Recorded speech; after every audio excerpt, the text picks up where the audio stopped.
ناظرین، الپرسلان کی اگلی آنے والی ایپیسوڈ کے آغاز میں ہمیں دکھایا جاتا ہے کہ ہم جنگل کا منظر دیکھتے ہیں جہاں پر الپرسلان اور رومنتوجن ایک دوسرے کے آمنے سامنے کھڑے ہوتے ہیں۔ تو اس کے بعد ہم دیکھتے ہیں کہ الپرسلان رومنتوجن سے کہہ رہا تھا کہ جو جس کا حقدار ہے وہ اسے ضرور ملے گا اور اسے اس کا حساب دینا ہوگا۔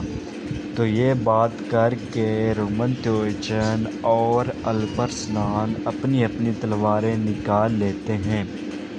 اور بہت غصے میں ایک دوسرے کی طرف دیکھ رہے ہوتے ہیں۔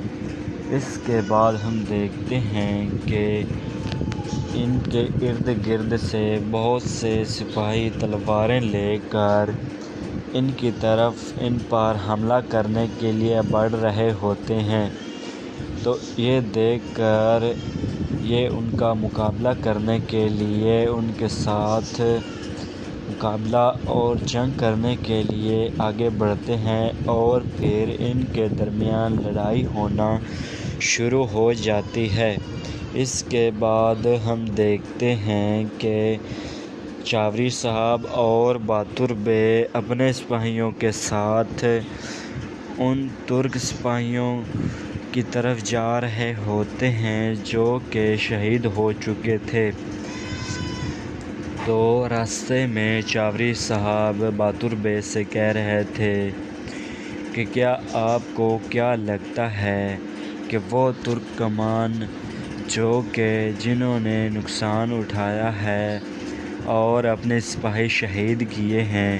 کیا وہ ان کا بدلہ لیں گے؟ تو یہ بات سن کر بہادر بے کہہ رہا تھا کہ یہ بات تو واضح ہے کہ وہ بدلہ تو ضرور لیں گے، لیکن اس میں ایک بات اور ہے کہ وہ کسی کو بلا وجہ نقصان نہیں پہنچائیں گے۔ اگر تو جو بھی اس میں شامل ہیں وہ ان سے بدلہ ضرور لیں گے، لیکن اس سے پہلے کہ وہ ان سے بدلہ لیں ہمیں یہ معلوم کرنا چاہیے کہ یہ کام کس نے کیا ہے۔ تو اس کے بعد ہم دیکھتے ہیں کہ چاوری صاحب بہادر بے سے کہہ رہے تھے کہ یہ تو بات ٹھیک ہے، لیکن ہم دیکھتے ہیں کہ وہ ترک کمان جو کہ شہید ہو چکے ہیں ان کا بدلہ لینے کے لیے وہ ان کے پیچھے ضرور جائیں گے۔ تو کیا آپ کو کیا لگتا ہے کہ وہ ہماری بات سنیں گے اور ہماری بات پر عمل کریں گے؟ تو یہ بات سن کر بہادر بے چاوری صاحب سے کہہ رہا تھا کہ بظاہر ایسا نہیں لگتا، کیونکہ ہم جانتے ہیں کہ وہ تمام ترک کمان جو کہ شہید ہو چکے ہیں اور ان کے بچے ہوئے اور ان کے سرداران وہ سب انال صاحب پر سب سے زیادہ بھروسہ کرتے ہیں، اس لیے وہ ان پر چونکہ سب سے زیادہ بھروسہ کرتے ہیں تو اس لیے وہ ہم سے شاید ہی ملاقات کے لیے راضی ہوں۔ تو یہ بات سن کر چاوری صاحب کہہ رہے تھے تمہاری بات بھی ٹھیک ہے، لیکن ہم انہیں کسی قسم کی بات کرنے کے لیے نہیں جا رہے، ہم صرف انہیں سمجھانے اور ان سے بات کرنے کے لیے جا رہے ہیں۔ وہ ہمیں نقصان نہیں پہنچائیں گے اور نہ ہی وہ ہمیں بات کرنے سے روکیں گے، اگر آگے چاہے وہ ہماری بات پر عمل کریں یا نہ،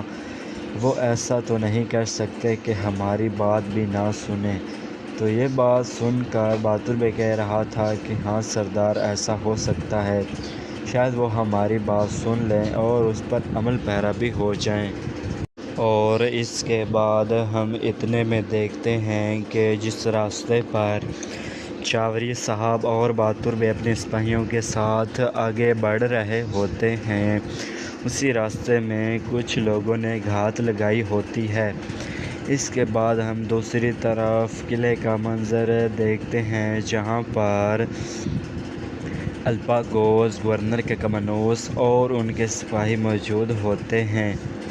تو ہم دیکھتے ہیں کہ گورنر ککمانوس الپاگوس سے کہہ رہا تھا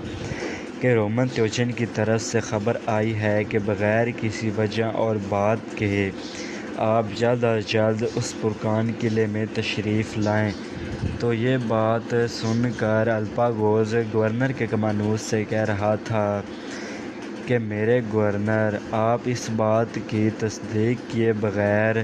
یہ کیسے مان سکتے ہیں کہ یہ پیغام رومن تیوجن کی طرف سے آیا ہے اور اس کی کوئی تصدیق نہیں ہے کہ یہ پیغام کس نے بھیجا ہے،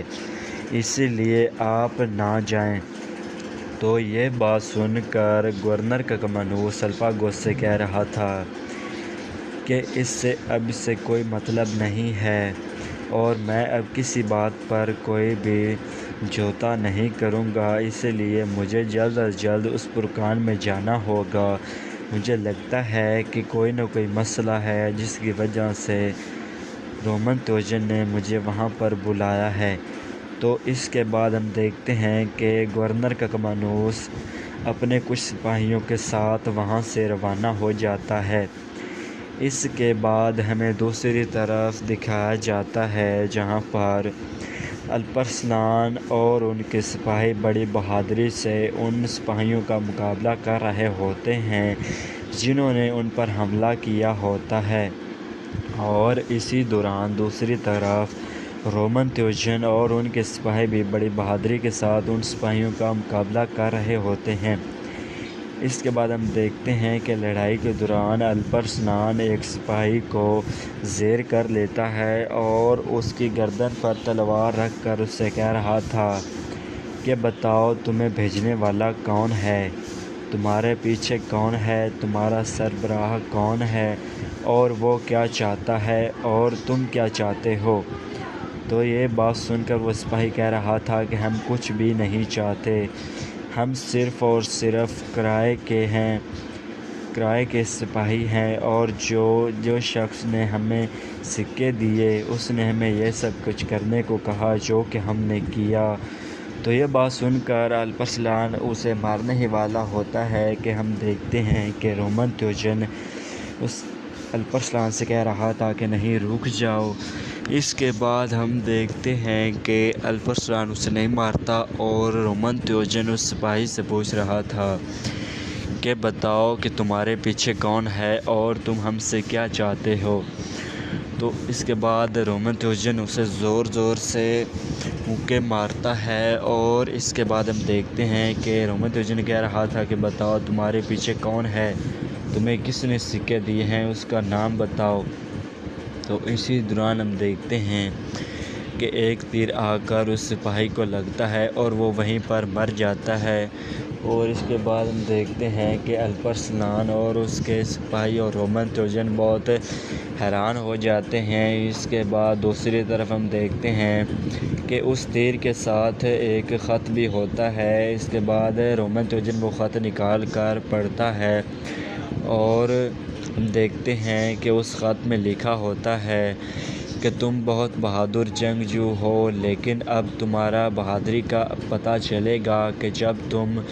گورنر ککمانوس اور چاوری صاحب کی زندگی کو بچاؤ گے، تب ہی تمہارا پتہ چلے گا کہ تم کتنے بہادر ہو۔ اب جتنا جلدی ہو سکے جا کر چاوری صاحب اور ان کے سپاہیوں باتور بے اور گورنر ککمانوس کی زندگی کو بچا سکتے ہو۔ تو یہ بات سن کر الپرسلان اور ان کے سپاہی حیران ہو جاتے ہیں، اور رومن تیوجن اور اس کے سپاہی بھی حیران ہو جاتے ہیں، اور جو دونوں بہت پریشان بھی ہو جاتے ہیں، اور اسی کے ساتھ یہ ایپیسوڈ